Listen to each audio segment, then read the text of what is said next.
Venom.There Be Carnage is best when it's not trying to be a comic book movie. That fact may not bode especially well for future spin-offs and integrations within the so-called Spider-Verse, but one senses that director Andy Serkis, screenwriter Kelly Marcel and star producer Tom Hardy are aware of this weakness.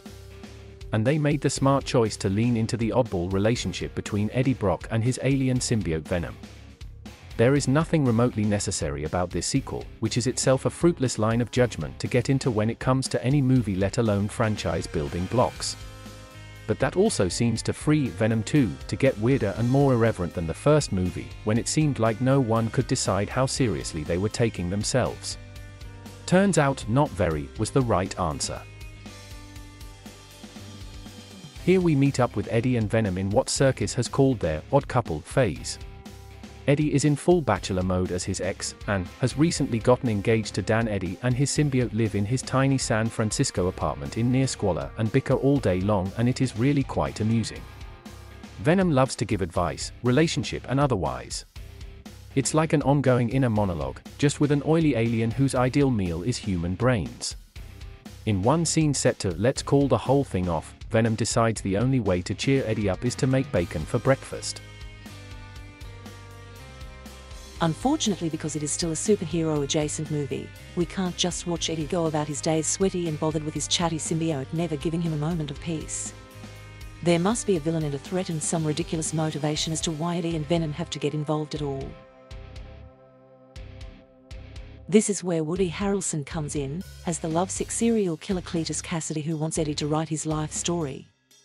Harrelson seems to be having fun as the psychopath murderer who only wants to get back to his true love, played by an offensively underutilized Naomi Harris. Later, Cletus will get his own symbiote and become the titular Carnage. And even as the movie devolves into garish and nonsensical action, it still retains enough awareness to have Carnage sincerely shout the title of the movie at a climactic moment. It's hard to overstate just how much the relative success of this film comes down to Hardy and his go-for-broke performances as Eddie and Venom. Perhaps the gimmick is a little one-note, but it's still silly fun hearing Venom use the same intonation whether he's saying, "let me eat him" or "no." I get brain freeze when Eddie says he's going to get ice cream. And Serkis was an inspired choice to take over the efforts from Ruben Fleischer.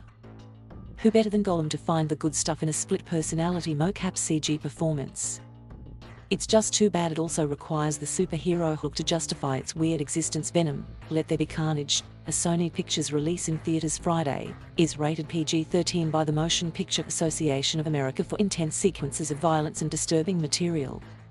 Running time, 97 minutes. 2.5 stars out of 4. MPAA definition of PG-13, parents strongly cautioned. Some material may be inappropriate for children under 13.